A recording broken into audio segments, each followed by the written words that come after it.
Good evening, everyone. March 11th, 2020, 1 year ago today. This was when the first case of COVID-19 was identified in Monroe County. It was revealed to the public shortly after 11 that night. The following day marked the beginning of a battle for the public's health, our leaders grappling with the challenge before them. As we've said here for a while now, it wasn't a matter of if, but when the virus would arrive here. Parents, I ask that you keep your kids at home if they are sick. I want to report that the schools continue to have discussions about what they will be doing in the future weeks relative to events and assemblies and whether to close classes. Those decisions are ongoing, and we are having conversations with the superintendents on a very regular basis. We understand that people are afraid at this point in time, and we recognize and acknowledge your fears, but we also, most of all, need your help. And with this, our way of life changed. And 1 year later, we're still not entirely back to normal, but we are on our way and closer than ever before. So tonight, we're going to examine the challenges, those behind us, those in front of us. Before we look ahead, though, let's look back. This comes from the Monroe County COVID-19 dashboard. The graph charts the number of new positive cases per day since mid-March of last year. Its peak was about 3.5 months ago, on New Year's Eve, where 838 new cases were confirmed that day alone. This reflects the COVID positivity rate in the county. The highest rate we saw, 18.6% back on April 1st of last year. And though we saw a notable decline over the summer, by December 27th, it was back to a frightening number, 12.7%. And this reflects the number of deaths per day in the county. At its peak, on December 20th, 25 lives were lost in a single day, all from the COVID-19 virus. Let's compare all of this to this month. As of today, our 7-day average of new cases was 118 per day. 5 people have died this month so far from the virus, and our positivity rate has dipped to 1.6%. While the pandemic is certainly not over, progress is being made. Well, no one has felt this crisis more keenly than the healthcare workers in our hospitals. Scenes like this have played out all over the country. ICU wards and COVID units filled with patients, doctors and nurses doing everything they can to help them. Kevin Skardinsky is a respiratory therapist at Rochester General Hospital. Michaela Warner, a critical care nurse at Unity. Between them, they have more than 30 years on the job. On this 1-year anniversary, I asked them if their experience prepared them for the pandemic. No, nothing good.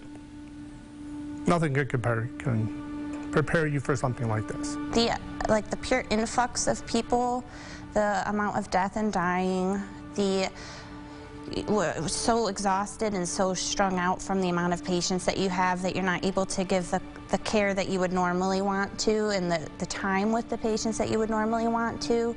It was unparalleled to anything that I've encountered in my nursing career. Local hospitals have been treating COVID patients every single day of the pandemic. The surge over the fall and winter filled ICUs to capacity. Usually our ICU covers 18 patients only for the medical ICU. I think just in the ICU part alone, we are up over 25. May not sound like a lot, but when you're talking 25 of the sickest patients you've ever seen in your life, that makes it exponentially harder. We were all just picking up slack. We were leaning on each other. We were sweating with each other, crying with each other. I think to some extent the mental aspect of COVID is going to last with, millions of Americans, of course, but especially the nursing and medical community for some time. They saved lives, and often, after weeks of care, they lost lives too. I remember having them on a mask to help them breathe. And we were supplying 100% oxygen and as much pressure as we possibly could through this mask to keep them from being intubated. And he kept on asking when he was going to go home. The next day we had to put him on the ventilator. 2 weeks later, he was no longer with us. He kind of grabbed my hand and nodded, and that was it. That was the last interaction I was able to have with him. I told him it's going to be okay. It wasn't. I have always kind of felt that death and dying could be a beautiful experience, and you should be let out of this world the same way you're brought in, and it should be a celebration and surrounded by family, friends, loved ones, and having that element taken away from people was just really hard. I mean, it went away, it goes against every nursing instinct that you have. I'm going to keep on taking care of patients.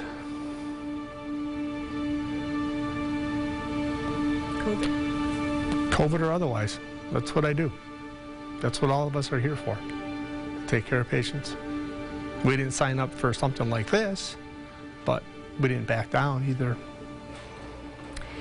Kevin and Michaela both say they could not have gotten through the past year without their teams at work and their families at home. Both believe COVID-19 will be around for the unseeable future. Vaccine or not, they say, there are still plenty of people sick with COVID, and they will be there to take care of them. Well, Maureen, that was remarkable. We owe so much to our frontline workers. Joining us now is the man who helped lead the fight against COVID-19 in our community. We are pleased to welcome Monroe County Public Health Commissioner Dr. Michael Mendoza. Dr. Mendoza, thank you once again for joining us. It's my pleasure to be here, Adam. 1 year. Yep, 1 year. How you doing? I feel a great sense of gratitude today. Hearing the stories of all the people that have gone through this together with us, all of the stories of resilience, all of the stories of sorrow. I think they all remind us of the humanity behind the pandemic. And for all we try to do to communicate about the science and the data, at the end of the day, stories are what move people.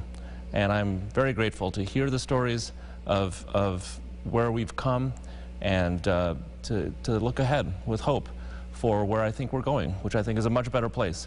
I think we can now see the light at the end of the tunnel, and I am exceedingly grateful for all of the healthcare workers, my teammates at the health department who have worked tirelessly for the last year, and in fact all of the community.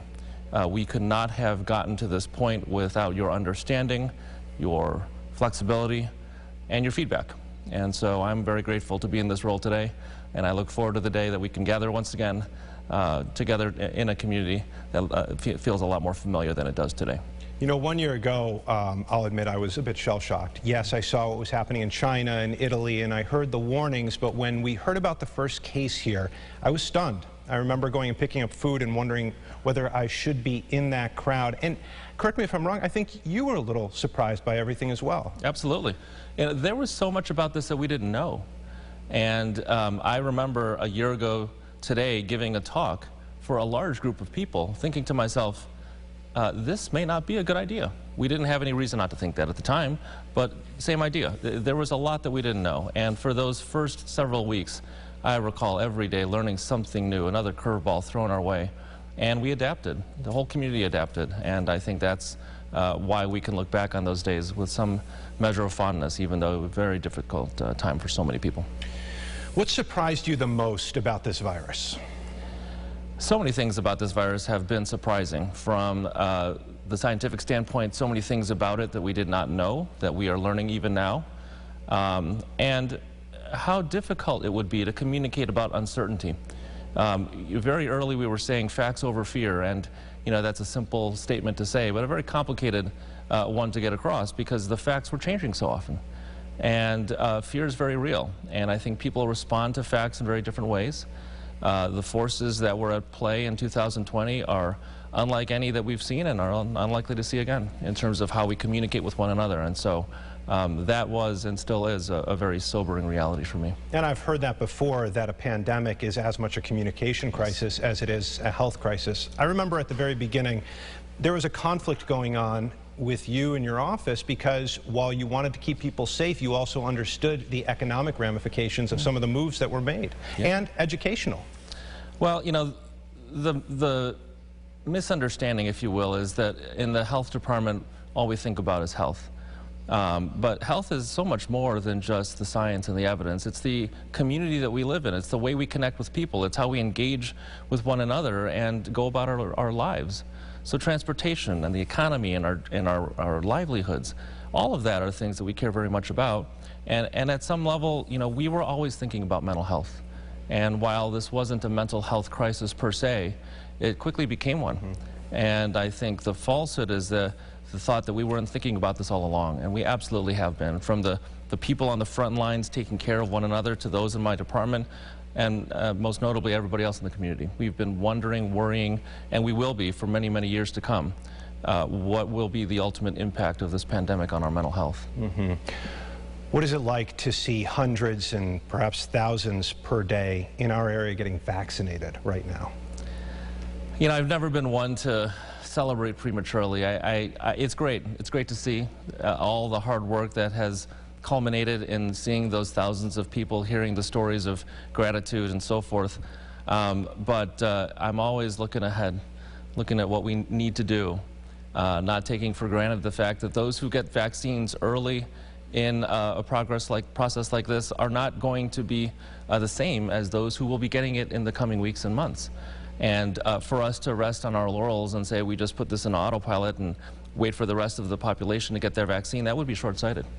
Because the qualities of the people who are coming through, we can't make assumptions about who they are and what they're thinking. And so we have to constantly adapt to make sure that we're meeting the needs, we're clarifying questions, we're clarifying misunderstandings and so forth, because, you know, it's not over until we get to that 80% or so of the community who's gotten their vaccine. Dr. Mendoza, thank you. Thank you. It's been my pleasure. Dr. Mendoza, once again, the Public Health Commissioner here in Monroe County. A minute ago, I mentioned education. Coming up next, classrooms have seen significant changes over the past year. But one thing that has not changed, the dedication of educators in our area. How they've kept their students excited to learn. That's coming up. Roof, time for a new roof or siding? Well, Greg the Roofer is having a roofing sale. Greg will beat any competitor's prices and finance it too. So call 727-0702. That's 727-0702. But don't ask for roofer. Price, price. World-class customer service and price. It's why Mazda of West Ridge has been Rochester's highest volume Mazda dealer 4 years in a row. You'll get the price you want, like a new Mazda CX-30 all-wheel drive for $129 a month, or a new Mazda CX-5 all-wheel drive for $179 a month. And a dealership honored with Mazda's highest award for customer service, the President's Club, 2 years in a row. Come try something better. Premium brand, premium experience. Move up to Mazda at Mazda of West Ridge. My lips get so dry and cracked, I need serious relief. That's why I use O'Keefe's Lip Repair. It's all-day moisture in one use and is guaranteed relief for extremely dry, cracked lips. Also available in O'Keefe's Working Hands. Guaranteed relief for extremely dry, cracked hands. Want your brain better? Unlike ordinary memory supplements, Nariva has clinically proven ingredients that fuel 5 indicators of brain performance: memory, focus, accuracy, learning, and concentration. Try our new gummies for 30 days and see the difference. Let's say your car needs a new part, like an alternator. You could get just the one part at the typical auto parts store, or for the same money at rockauto.com, get the alternator plus the belt and tensioner kit you'll need to do the repair right, and have money left over to buy lunch. Since 1999, rockauto.com has provided reliably low prices, easy-to-use website, huge selection of parts, and fast shipping. All the parts your car will ever need, Rock Auto. When it's time to sell your home, start with a visit to howardhanna.com. Ranked the #1 real estate site for sellers. A few clicks will show you the sales price you can expect for your home. We can get you the most money in the quickest amount of time because we know where the local buyers are and how to reach them. So if it's time to sell your home, visit howardhanna.com today and we'll match you with a local Howard Hanna agent to sell your home fast. Rochester's St. Patrick's Day parades looked a little different over the years, and this year it's going virtual. Tune in for some parade fun, history, and trivia as we celebrate all things Irish. The Tops Rochester St. Patrick's Day Parade, Saturday, March 13th on WROC. News 8, sponsored by the Summit Federal Credit Union.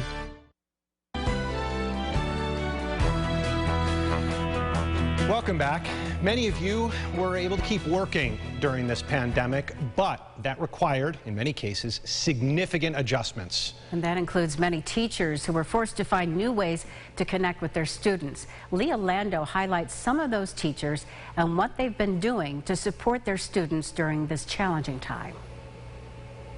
It's been really kind of tough. I mean, this is a great example. Quest Elementary School teacher Paige Langswager is one of many Golden Apple Award winners who knew she always wanted to teach, but never imagined she'd be doing it during a pandemic. I think the most important thing was we were trying to provide normalcy for our kids. Every teacher we talked to over the past year says they've been working extra hard to stay in touch with students. Many were nominated because parents appreciated their ability to adjust under pressure. We've really rallied together with the families in Penfield and with the other staff members at the other schools. I know it's been an emotional time for so many people adjusting to so many different things. What's it been like for you? Well, I've been teaching my students virtually since March. Diane Jordan teaches special education and had to work extra hard to make sure her students adjusted. But students with autism are definitely creatures of habit. They're very routine oriented. So I do home visits for them every couple weeks, and I take them supplies and treats and whatever they need. And so I get to see them face to face every couple weeks. What's it been like teaching during this pandemic? Every parent in this classroom knows I'm going to bug them if their kid doesn't show up for math at 1 o'clock. It's definitely been a challenge, but every day there's an obstacle and we learn to work through it. While every teacher we honored talked to us about the heartache of not being able to see their students on a regular basis, they also talked about the silver lining and offered advice for parents. They are actually great. I said kids are the best ones in this pandemic. They know what they need to do,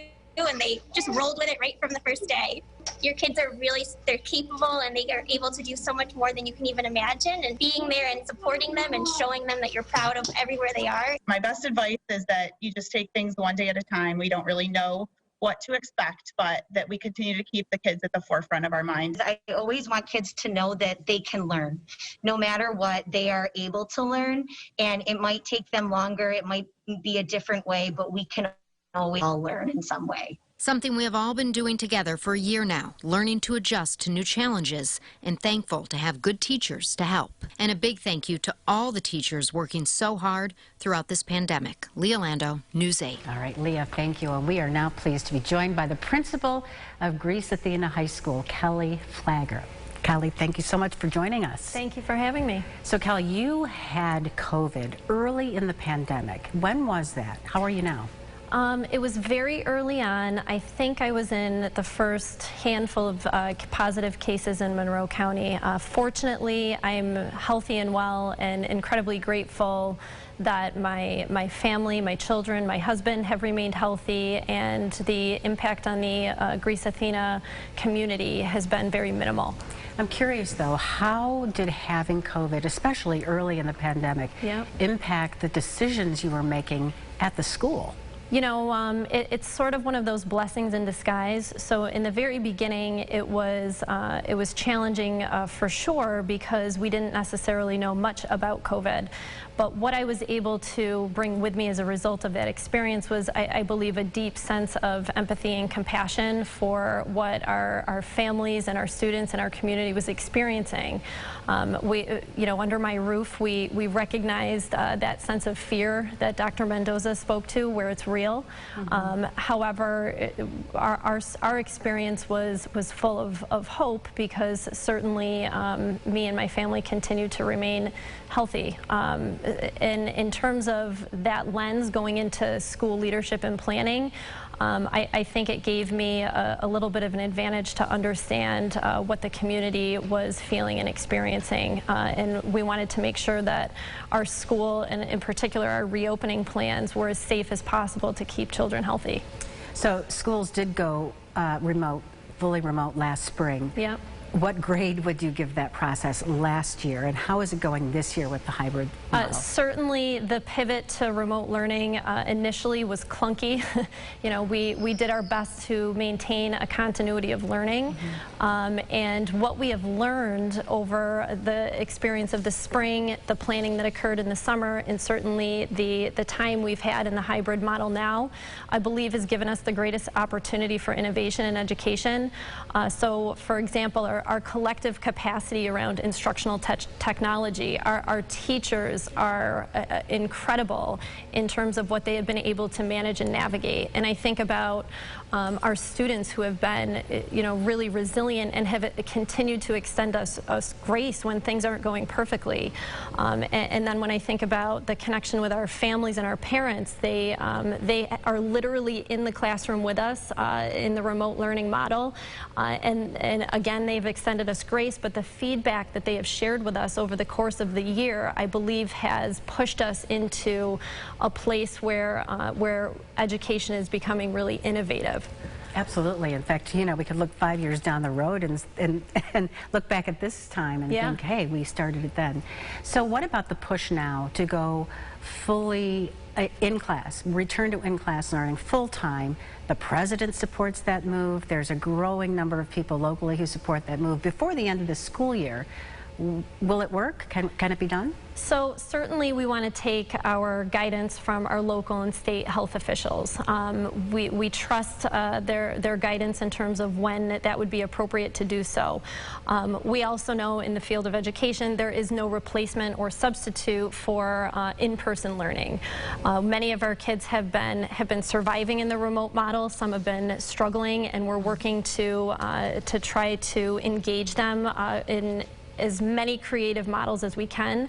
My hope is that we will be able to bring kids back in person more regularly as we finish the school year, and we want to do that when our health leaders indicate that it's safe to do so. All right. Well, Kelly Flackler, thank you so much for being with us today. We know it's been a challenging school year for you, for your staff, for your teachers, for your families, but you've done it, and we've gotten through it together, as you say. Thank you. All right, Kelly, thank you. And we'll send it back. Coming up next, the pandemic leading to some major changes in the community this past year. How one community leader is inspiring hope during these challenging times. News 8, sponsored by Universal Imports. Self-made millionaire, social media bad boy, the infamous founder of Barstool Sports, Dave Portnoy, joins the Donlin Report. Hear about his latest gamble and how he's sharing the wealth to help small businesses. The Donlin Report, tomorrow on News Nation. Let's talk. Banfield, weeknights, 10/9 Central on News Nation. Tune in for some parade fun, history, and trivia as we celebrate all things Irish. The Tops Rochester St. Patrick's Day Parade, Saturday on WROC. The auto show is canceled. New car season isn't. Take the road less traveled in the all-new Bronco Sport. Available with up to 7 GOAT modes. Or test drive the new, smarter, and harder-working F-150 with best-in-class available towing and payload. And right now, get into a new Ford Escape with 0% financing for 72 months and up to $4,000 cash back. That's right, 0% and up to $4,000 cash back. It's Auto Month at your local Ford dealer. My kids need to be in school. Math, science, their friends. Learning at home just isn't the same. And we can bring them back safely. Vaccines available for all teachers. COVID tests for everyone. Masks mandatory. Social distancing. Sanitized classrooms with proper hygiene rules. I'm a teacher. I worry about your kids just like they're my own. And I know we can bring them back safely. But we have to do it right. He's Mr. Monopoly here to make you aware. And he's rolling down the tops in his formal wear. It's Monopoly time. Now allow me to spin it. We're filling aisles with smiles and call it Rip It and Win It. There's over $30 million up for grabs today. And you could even win your share of $500K. Like a cumulonimbus, Tops is making it rain. Yeah, I don't really play. What? So, all the shoppers in the store say yeah. And hold your instant winner tickets in the air. Then rip to win free food, free gas, and more. And Tops Friendly Markets, your neighborhood store. Spring is finally here, and you really deserve an upgrade. The best way to do that is in a new Hyundai. Like the Sonata with the available class-exclusive digital smartphone key and wireless device charging. Save big on all our models, and then maybe consider getting a haircut for everyone in the family during the Hyundai Spring Upgrade event. Lease an Elantra for $119 a month, or get 0% APR plus $500 bonus cash and no payments for 90 days. Hurry in. News 8, sponsored by Lynch Furniture.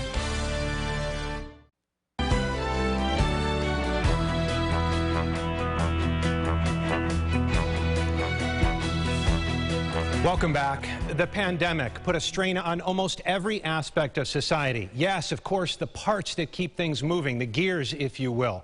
But it also pulled at our social fabric. In times like this, a lot of you turn to voices of leadership to inspire hope and shine a light in the darkness. Our next guest has done just that for many in our community. Joining me now is Pastor Wanda Wilson from Open Arms Christian Fellowship Ministries. Reverend Wilson, thank you so much for joining us. Thank you for having me. This has been a year of challenge when it comes to healthcare, race relations, a lot. What are your thoughts on what our community has been through? Well, our community has certainly been through a lot this past year as far as when it comes to health concerns. And, we've been dealing with the COVID-19 that interrupted everyone's life, I believe, in a very traumatic way. The impact of COVID as far as, losing loved ones, losing friends unexpectedly, the lack of being able to fellowship, the lack of human connection, the isolation has certainly put us where we were strained. I believe all of us can say we all had to experience some mental stress along the way. And when it comes to, the past year of race relations here, in Rochester, we were certainly tried. It began with the Daniel Peru death, and we had the handcuffing, of course, of children, and policing and pepper spraying, and so we have certainly been traumatized along with the COVID and the race relations in this community. You're talking about the stress that comes with isolation and the impact that this health crisis can have. As a faith leader, what's been your message to your congregants and the public at large? Well, my message has been one of, we have to be truthful about what we are facing, and it has been very challenging. But also, I try to give people a message of hope that this is just a season. And this is a season that too shall pass, and that we serve a God who is able to do exceedingly and abundantly, above all things that we could ever ask for or even imagine. So I believe when we put our hope, our faith, and our trust in our living God, that He will bring us through. We serve a God who will not put more on us than we can bear, but we must keep the faith and stay connected. With some positive relationships as well, and people who can feed into our spirits that can give us that encouragement that we need. And where do we go from here? Where do we go from here? We keep moving forward.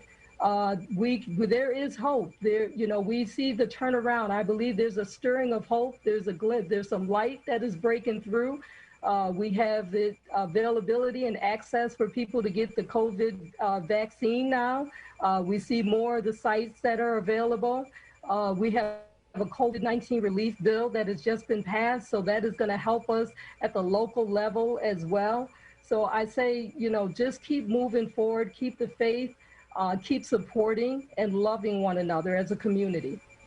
Reverend Wilson, I can't thank you enough for giving up your time for us for this special broadcast, but I'm sure your congregants are also very thankful. So a big thank you to you this evening. Coming up next, businesses have experienced major challenges this year. The giant changes some made in the face of uncertainty. Stay with us.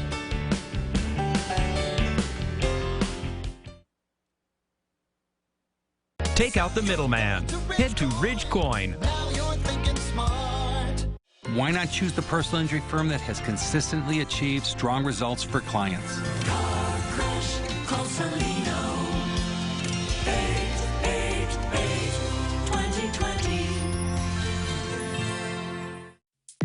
When it's time to sell your home, start with a visit to howardhanna.com, ranked the #1 real estate site for sellers.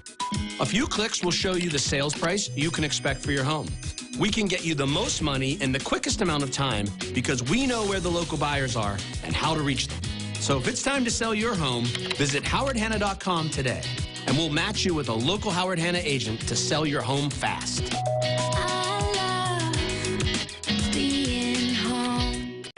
I'm retired, so I really didn't want a full-time job. I enjoy Uber because I can pick my own hours. I have a little dog at home. I don't like to leave Buddy for long, and he hates to see me leave. I bowl once a week. It's a senior league. I'm the youngest one in it, which is nice. I can work my regular life around Uber. I can do 25, 30 hours a week, or I can do 15. Uber gives me that little extra money I can spend on myself or on my buddy. What's the value of your home? These days, it's your office, your school, your disco. And with a home equity line of credit from the Summit Federal Credit Union, it can be way more than your cozy nest, turning your silver linings into gold. Apply for a home equity line of credit at the Summit today and take advantage of the true value of your home. The staff at Newcomer was excellent. They explained everything along the way. We just can't thank them enough for providing a service at a price that people can actually afford. At Newcomer, we provide quality service at a price you can afford. I'm Dave. This is Calvin. Welcome to the neighborhood. You mind if I cut in? I'm trying to spice Mondays up for everybody. Let's get this party started. Bring your friends. What was that? I was expressing my enthusiasm. Watch the neighborhood. Watch Bob Potts. Have a showrun. I'm in. Boom. Hard to wrap my head around. Why's the bottle half empty? I started celebrating early. Bring your The Tops Rochester St. Patrick's Day Parade, Saturday on WROC. Welcome back. Throughout the past year, we have relied on medical experts to help guide us through the uncertainty of the pandemic. One of those experts joins us now. We'd like to welcome infectious disease expert Dr. Ann Falsey from the University of Rochester Medical Center. Doctor, thank you so much for being here. It's a pleasure. Thank you for having me. So a year ago, we were trying to understand a disease that literally came out of nowhere and why we had to go into lockdown and wear masks and keep our distance. When you look back, how do you think we did? I think we did well. I am proud of our community. I look around most days when I venture out and I see people wearing masks and I see them keeping their distance and doing all the right things. And I think, you know, we've depended on our community to volunteer for various studies, including the vaccine studies. And the volunteer spirit has been amazing. So what have you learned about COVID-19 that you didn't know a year ago and you think all of us should understand? That it's very unpredictable, that we know a lot more than we did. We know some of the risk factors of people who don't do well when they get it, but it's still very unpredictable. And so I think the message for people is don't if you're young and healthy, don't take it for granted. You know, that still you really need to do the right things, not only because you might spread it to someone who is vulnerable, but also because it's a nasty virus and it can do unpredictable things. Well, there is a lot of optimism now, though, about the dwindling case numbers. We've got that rise in vaccinations. Is the pandemic over? Well, I'd like to believe that it is, but I think I will say I'm cautiously optimistic. I think things will be better than they have been, but we have to prepare ourselves that this virus mutates, that we don't know the full impact of these variants and what that will mean as far as reinfections and whether or not there could be a fourth wave. And I don't mean to seem like doom and gloom. I really do think things are going to get better, and I'm very optimistic, but I wouldn't be foolish to say, you know, oh, this is going to be completely over with and life will go totally back to normal. I think it's going to be a gradual process. When you say gradual process, though, how long are we talking about here? Do you know? Well, you know, it depends on what you're talking about. I think if we could get the population fully vaccinated, I think that we may be seeing masks for quite some time, just because we're never quite sure whether we're preventing some asymptomatic infection. But as far as getting people back to school, back to work, I think those things, if everybody is vaccinated, are likely to come quickly. And back to the variants for a moment. You know, we're just starting to hear about this. It's a huge concern in other cities right now. How concerned should we be here in Rochester? I mean, is it local yet, the variants of this disease? Well, we do have some of our own homegrown variants. And so, you know, this is a virus that tends to mutate, much like many common respiratory viruses, including the flu.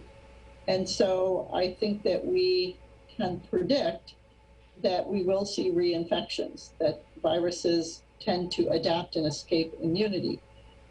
I think it's likely, though, that it will be a milder infection if someone gets reinfected, similar to other respiratory viruses. Yeah, another reminder, again, that we're just in this for a long haul now with the existence of COVID-19. So let's go back to vaccinations, and maybe we can end on this, because that is the spirit of optimism now about this. Vaccinations, if I have been vaccinated, do I still need to wear a mask? Do I still need to social distance? And how long will that last?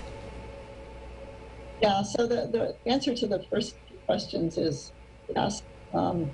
You do need to wear a mask. Again, because we don't have certainty on whether or not the vaccines are really good at preventing you from getting sick, but maybe you get infected and you could be completely asymptomatic and spread it. So you do need to wear a mask, and you do need to socially distance. But you can hear the advice from Dr. Fauci, who I think is a great resource, that if you are in a small group with other individuals who have been fully vaccinated, then I think you can enjoy a meal and take off your mask. But as far as going out into public unmasked, I think that's very unwise. How long will this go on?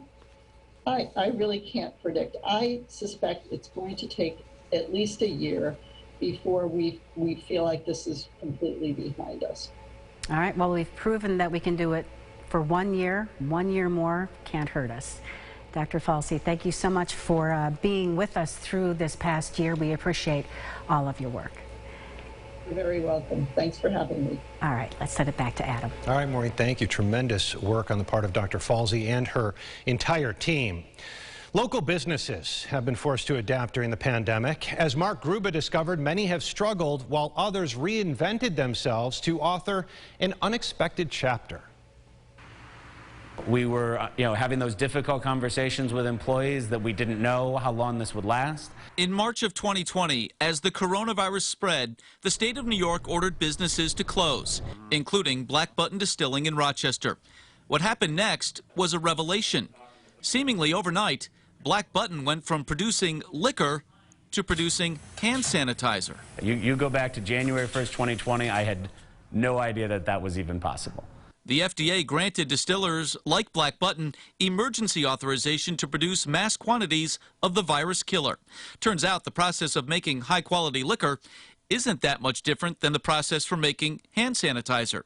Owner Jason Barrett summed it up this way. 2 bottles of vodka shoved into one with about 3% salad dressing. Guys that normally run the brews and clean the tanks all of a sudden became shift captains. Bartenders became bottlers. Just 1 week after being ordered to shut down, Black Button manufactured its first 5,000 bottles of sanitizer. The first day we announced it to the public that we had this for sale, we received 1,400 emails in a 24-hour period.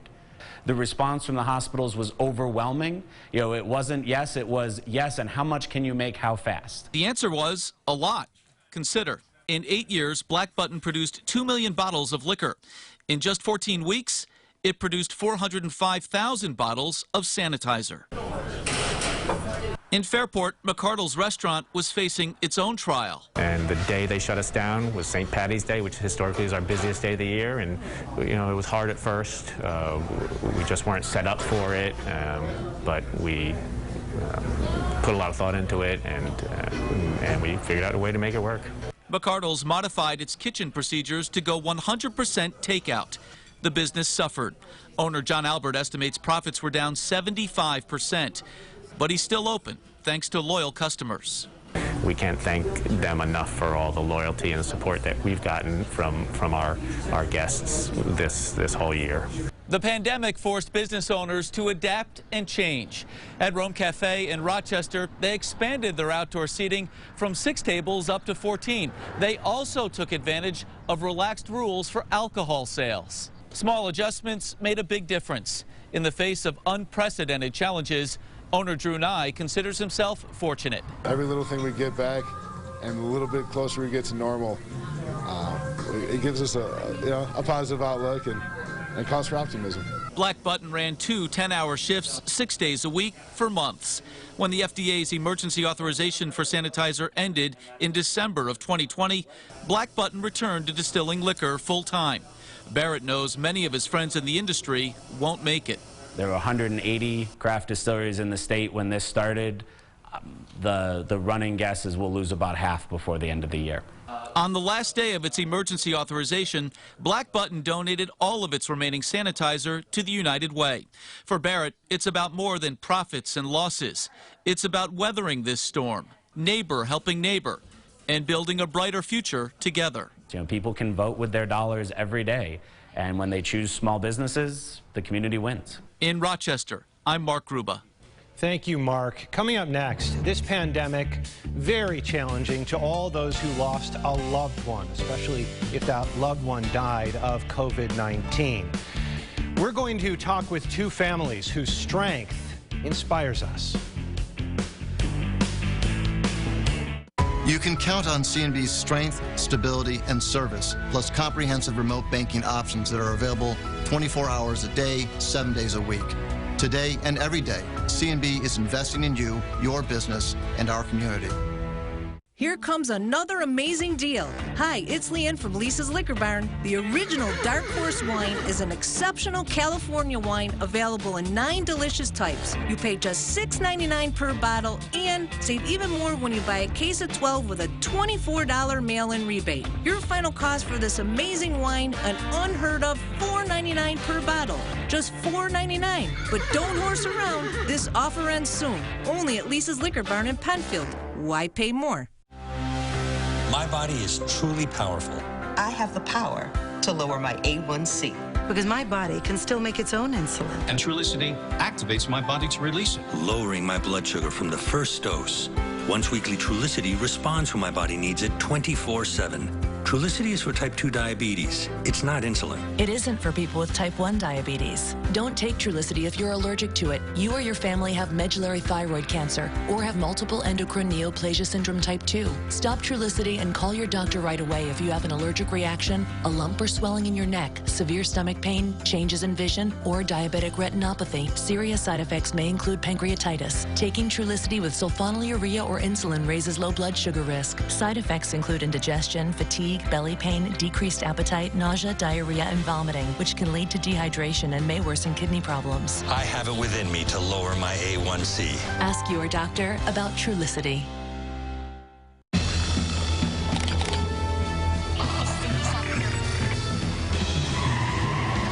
Why am I so calm right now?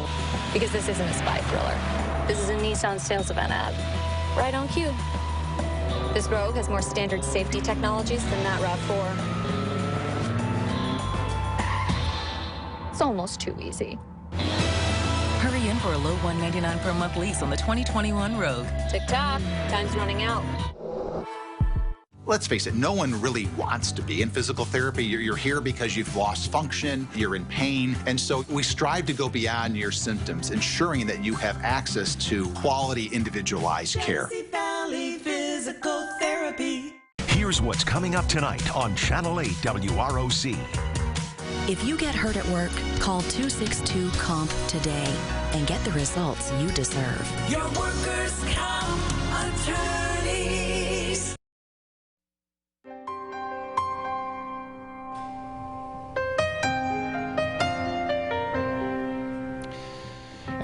As we open back up, many of us are preparing to celebrate, as well we should.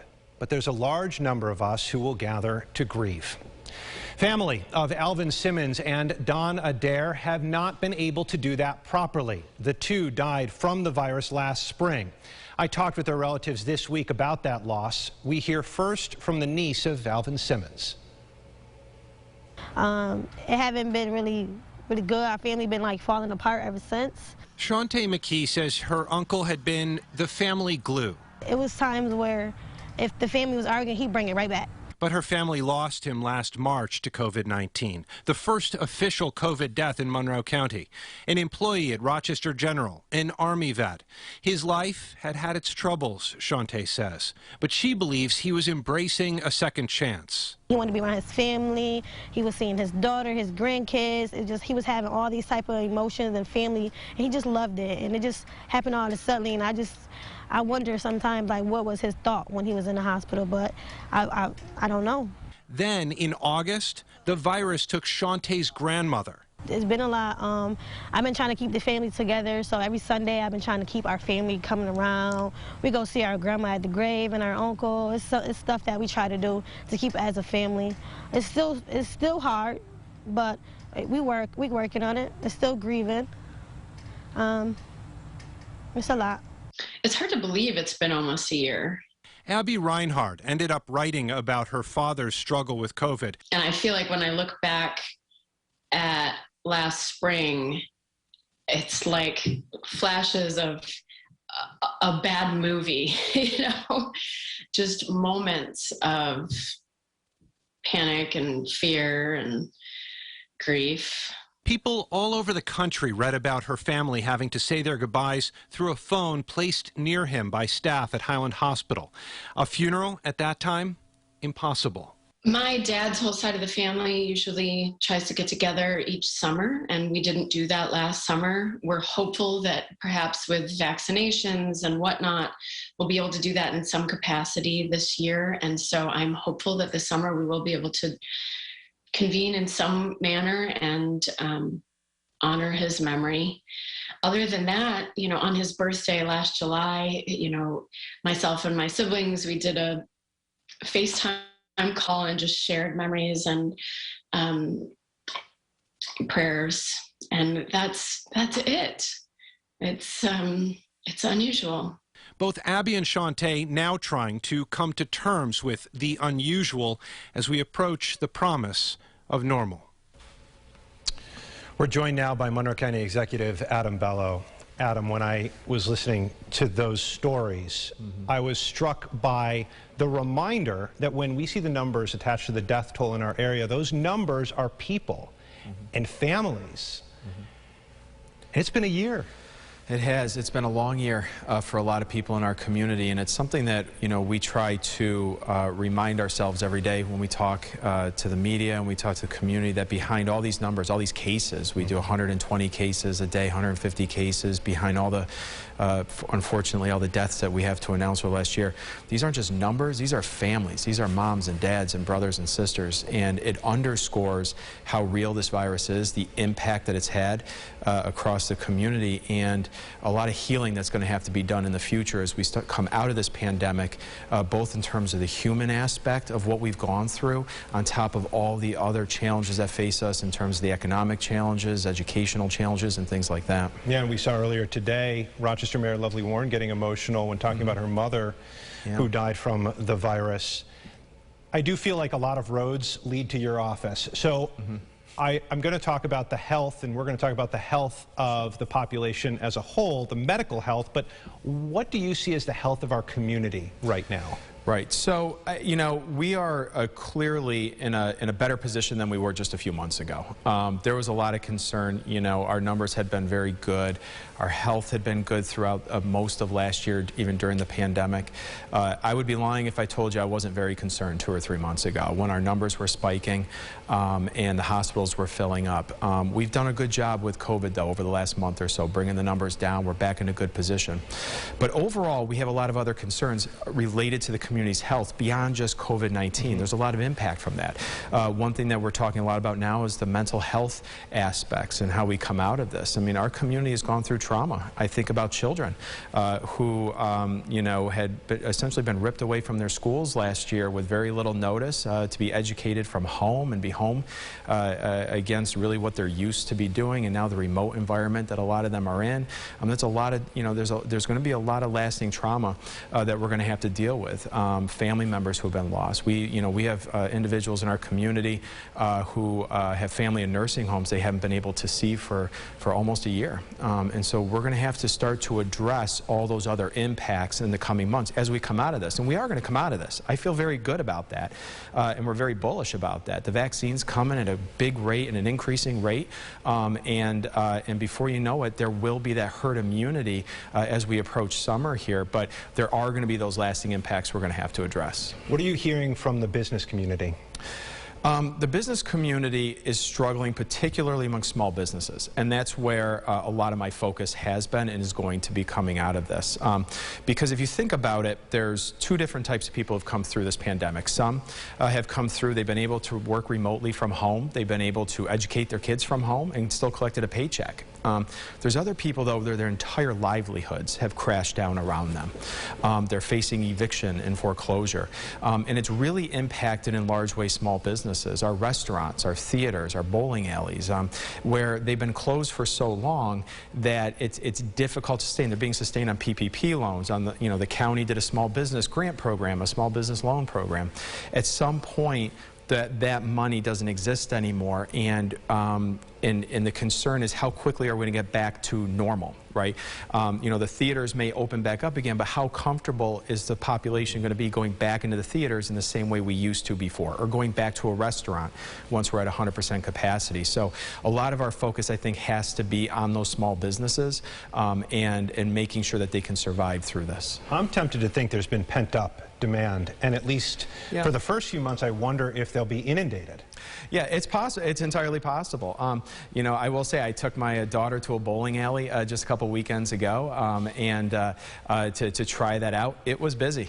It was busy. So and they're following all the regulations and all the rules, but there is some pent-up demand. But I do think it's going to take time. I really do, because it's, going into a large theater with 1,000 people and 2,000 people, how anxious are we going to be to do that is going to be the real key and the real question, I think, when we come out of this. You and a lot of other local government leaders sent up the red flag months ago saying, if we don't receive financial help, there's going to be serious consequences. Are we about to receive that through the new stimulus bill? Is that going to be there for Monroe County, for Webster, for Greece? Yep. The new stimulus package that was signed by the president just earlier today is a game changer as we come out of this pandemic. It's going to help not just the county, the city of Rochester, the towns as well, be able to respond to those crises that have developed in our communities, either the economic crisis. We're talking about a new program in the coming weeks to help people who are facing eviction from their homes, and so to be able to address those issues, but also to ramp up our vaccination efforts. You said earlier, a lot of roads go to my office, and the vaccination effort and making sure that we stay ahead of the supply, that the distribution of vaccine is ahead of where the supply is, so we can always get it into an arm week to week. That's our responsibility, and the funds that's going to come our way is going to greatly be able to help us meet the goal that we have. Are we going to see higher taxes because of that to make up for that spending? Well, that's federal dollars that come through, and that's really the one level of government that can do this, because a local government, the county can't just borrow our way out of this. That's not going to work. You can't tax your way out of this situation. Even when we presented the budget for this year, we didn't raise the property tax rate, we lowered it. The state government can't do the same thing, but the federal government can, and so they were the right level of government to step in, help not just municipalities but people. The stimulus checks that are going to start going out to individuals who are struggling, particularly low-income individuals who may have been most impacted by this. The child tax credit that's been enhanced as well is going to help families who have been struggling to get through this. You mentioned the vaccination effort. There's a lot of pop-up sites happening. We're getting Moderna, Pfizer, J&J now is in the mix. There's confusion, as there has been since the start. What are you telling people who come to you who just say, I want to get a shot as soon as possible? Yeah, so, this is going to be one of the more frustrating parts right now, and this, is the confusion around where to go, because we're operating in so many lanes, and each provider is allowed to do different things. On our website at monroecounty.gov, we do lay out all the eligibility criteria, where to go. We have appointments. When we have vaccine to give, we put appointments up there pretty clearly at our centers, at the convention center, the Fleet Center. But we ask residents, depending on what category you're in, if you're an essential worker, to really work with the county to try to figure that out. If look for our appointments as we go. If you are an older resident, 60 and above, again, you can work with the county, has appointments, as do the hospital systems and the healthcare providers. So it all just depends what lane you're in, which I get is confusing. And the information changes every week, and this is a lot of how the pandemic started. You learn something new every week. Every week, the supply changes. Every week there might be a new vaccination location. The FEMA just opened up a new site at the former Hawkeye plant. The state runs the Dome, and so we have a lot of shots available in this community, but they go very quickly, the appointments. All right, real quick. We were talking a couple weeks ago, you said there's going to come a point where getting a shot isn't going to be the problem. It's about managing the supply. There's just going to be so much. When does that come in your estimation? Oh, we're probably still a couple months away from that. Yeah.